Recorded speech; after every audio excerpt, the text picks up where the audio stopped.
Welcome to Suman TV. నేను మీ Naveen.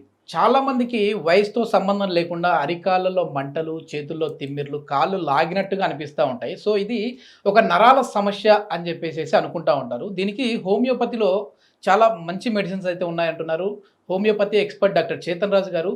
So ఈ video చూసి ఈ సమస్యతో సార్ని కన్సల్ట్ అయ్యారంటే కన్సల్టేషన్ ఫీ లేకుండానే ట్రీట్ చేసే విధంగా ఉంటుందని చెప్పేసి మన సుమన్ టీవీ ప్రేక్షకుల కోసం సార్ చెప్తున్నారు. సో ఒకసారి దీనికి సంబంధించి ట్రీట్మెంట్ ఎట్లా ఉంటుందని అయితే అడుగుదాం. హాయ్ సార్, నమస్తే అండి. నమస్తే సార్. సార్ నిజంగా మంచి ఆలోచన. ఏంటంటే సుమన్ టీవీ త్రూ నుంచి వచ్చిన వాళ్ళకైతే కన్సల్టేషన్ లేదు అనడం, సో మాకు కూడా హ్యాపీ థింగ్ అది, మా సబ్స్క్రైబర్స్కి కూడా. అసలు ఈ నరాల బలహీనత అనేది ఎందుకు వస్తూ ఉంది? అరికాలలో చేతుల్లో మంటలు ఎందుకు వస్తూ ఉంటాయి సార్? అరికాల్లో మంటలు, చేతుల్లో మంటలు మీరు అంటున్నారు కదా, కొందరికి స్పర్శ కూడా పోతుంది. Yes yes yes.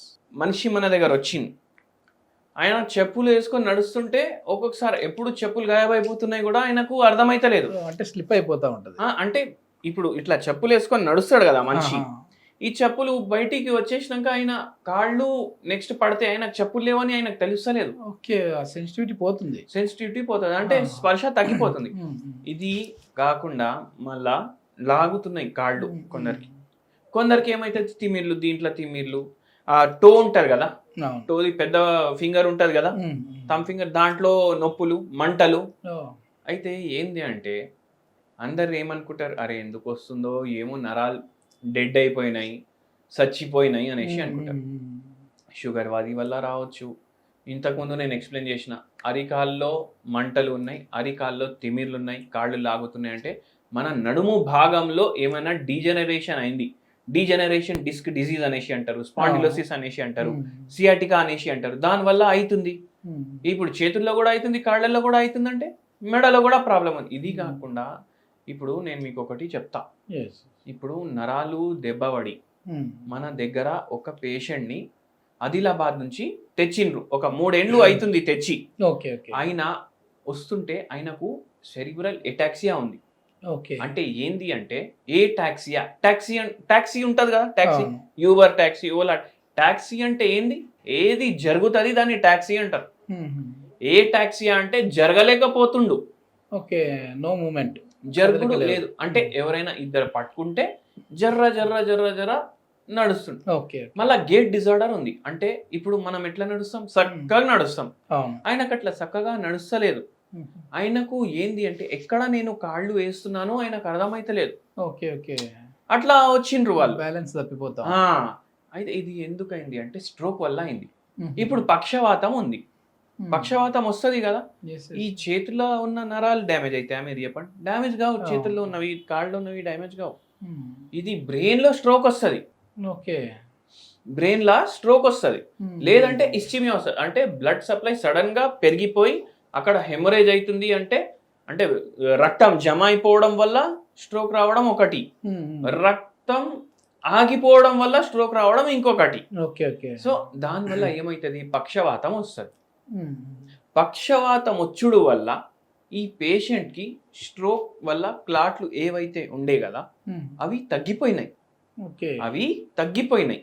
కానీ ఏంది, ఇంకా కాళ్ళు చేతులు సరిగా పనిచేస్తలేవు. ఇట్లాంటి కండిషన్ లో వచ్చిండ్రు మన దగ్గరికి. జర్ర జర్ర జరుగుతున్నాయి కానీ కాళ్ళల్లో స్పర్శ లేదు, కానీ తిమ్మిర్లు, చీమలు కరిచినట్టు అవుతుంది. కానీ ఇప్పుడు నడుస్తుండు, ఏమన్నా కంకరాలు కాళ్ళ కింద వస్తే ఆయనకు అనిపిస్తలేదు. అర్థమైంది కదా మీకు? అయితే ఇక్కడ నేను ఎట్లా సింపుల్ లాంగ్వేజ్ లో మీకు ఎక్స్ప్లెయిన్ చేస్తాను. ఫోన్ కి చార్జర్ ఉంటుందా? చార్జర్ కి ఏమేమి ఉంటాయి, వైర్ ఉంటుంది, అడాప్టర్ ఉంటుంది. వైర్ నరం అనుకోండి, మీరు దాన్ని కట్ చేసిండ్రు అనుకోండి, ఇప్పుడు మీ ఫోన్ ఛార్జ్ అవుతుందా? కాదు. కానీ ఇది కట్ చేయలేదు మీరు. కానీ ఏంది, చార్జర్ అడాప్టర్ లోపట ట్రాన్స్ఫార్మర్ ఉంటుంది. ట్రాన్స్ఫార్మర్ ఖరాబ్ అయింది అంటే దాంట్లోకి వెళ్ళి ఈ ఛార్జింగ్ వైర్ల కరెంట్ పాస్ అవుతుందా? కాదు. అప్పుడు ఛార్జింగ్ ఎక్కుతుందా? ఎక్కదు. అట్లనే ఇప్పుడు మీరు మెట్లు ఎక్కాలనుకుంటారు, ఎక్కుతారా? లేదు. ఎందుకంటే ట్రాన్స్ఫార్మర్ ఖరాబ్ అయింది కదా. ఏదైనా సెంట్రల్ నర్వస్ సిస్టమ్ నుంచి మీకు ఇంపల్స్ వస్తలేదు. అందుకే ఆ పేషెంట్ కి అట్లా అయింది. ఇప్పుడు ఏంది, వస్తే వస్తుంది, లేకపోతే లేదు అనేసి చెప్పేసిండ్రు వాళ్ళకు. మనం చెప్పినాము పక్షవాతం వచ్చింది ఇంతకు ముందు, ఇప్పుడు క్లాట్లు కూడా తగ్గినాయి. మనం ఇప్పటి నుంచి మందులు వాడుడు స్టార్ట్ చేస్తే దేవుడు మీకు ఆశీర్వాదిస్తే మంచిగా అవుతుంది. మీరు దేవుడి పైన నమ్మకం ఉంచుకోండి. Okay okay. అయితే ఏంది అంటే మనం మందులు ఇవ్వడం స్టార్ట్ చేసినాం. మిరాకలే చెప్తా నేను, ఎందుకంటే నాకు కూడా తెలియదు అంతా మంచిగా తగ్గుతుంది అనేసి. ఆల్మోస్ట్ ఏం డిఫరెన్స్ లేనట్టే ఇప్పుడు పేషెంట్ నడుచుకుంటున్నారు, మంచిగా నడుస్తూ ఉన్నాడు, ఆ స్పర్శ వచ్చేసింది. మళ్ళా ఏంటంటే మెయిన్ మీకు చెప్తా, ఇప్పుడు అందరు చెప్తారు కదా సిగరెట్లు కాల్చుడు అంటే అందరు ఏమనుకుంటారు 30 ఏండ్లు 40 ఏండ్లు ఉన్నప్పుడు సిగరెట్లు తాగుదాం, మనం ఆల్కహాల్ తీసుకుందాం అనేసి అంటారు. కానీ ఆ ఎంజాయ్మెంట్ కోసం కొందరికి అది ఎడిక్షన్ లాగా మారిపోతుంది. ఇప్పుడు ఈ పేషెంట్కి కూడా అట్లనే ఉండే, ఆ ఆల్కహాల్ తీసుకోవడం వల్ల సిగరెట్లు తాగుడు వల్ల షుగర్ వచ్చింది. షుగర్ని కంట్రోల్ చేసుకోలేదు, అది ఏమైంది స్ట్రోక్ లాగా దెబ్బ తిన్నది బాడీ. ఇవన్నీ కలిసి వచ్చినాయి. అయితే అందుకే మన హెల్త్ గురించి, మన ఆరోగ్యం నుంచి మనం ఆలోచించుకోవాలి. ఇప్పుడు ఒక హోమ్ రెమెడీ కూడా చెప్తాను. ఇటువంటివి మనకు పక్షవాతం కానీ, నరాలు దెబ్బపడినా, చచ్చుబడినా మనము ఏం చేయాలంటే ఏ దాంట్లో ఎలక్ట్రోలైట్లు కరెక్ట్గా ఉంటాయి అవి ఎక్కువ కన్జ్యూమ్ చేయాలి. Okay okay. ఫ్రూట్స్ ఉంటాయి కదా, స్పెషలీ యాపిల్, దాంట్లో ఐరన్ ఉంటుంది. యాపిల్ ఒకటి, బీట్రూట్ ఒకటి. ఓకే. ఇవి రెండు. ఇవి కాకుండా మళ్ళీ క్యారెట్ ఒకటి, ఏబిసి అంటారు దీన్ని. ఓకే. ఏమంటారు? ABC. Apple, beetroot, carrot. Carrot. Okay. చాలా మంది ఏం చేస్తారు, దీని జ్యూస్ తీసి తాగుతారు, దాన్ని ఏబిసి జ్యూస్ అంటారు. Okay okay. ఏబిసి మీరు డైలీ గ్రైండ్ చేసుకోండి. ఇది ఫిల్టర్ చేస్తే జ్యూస్ అవుతుందా? అవును. ఫిల్టర్ చేయకండి, గట్లనే తాగండి. అట్లనే తాగితే ఏమవుతుంది, ఫైబర్ కూడా పోతుంది మీకు, ఈ నరాలకు సంబంధించి కూడా హెల్ప్ చేస్తుంది. దాని తర్వాత మీకు బై ఛాన్స్ కాన్స్టిపేషన్ కూడా ఉంది అంటే దాంట్లో కూడా హెల్ప్ చేస్తుంది మనకు. ఫైబర్ రిచ్ ఉంటుంది కదా. ఇప్పుడు కాన్స్టిపేషన్ రావడానికి కారణం ఏముంది, మనం బర్గర్లు తింటాం, దాంట్లో మైదా పిండి నింపి ఉంటుంది, మళ్ళా ప్యాటీ ఉంటుంది, అది ఏమో చికెన్ ముక్క ఉంటుంది, లేకపోతే మటన్ ముక్క ఉంటుంది, దాంట్లో ఫైబర్ ఉండదు. అట్లనే తింటాం, డైలీ మలబద్ధకంతో పరేషాన్ అయ్యి గంటలు గంటలు కూర్చుంటాం.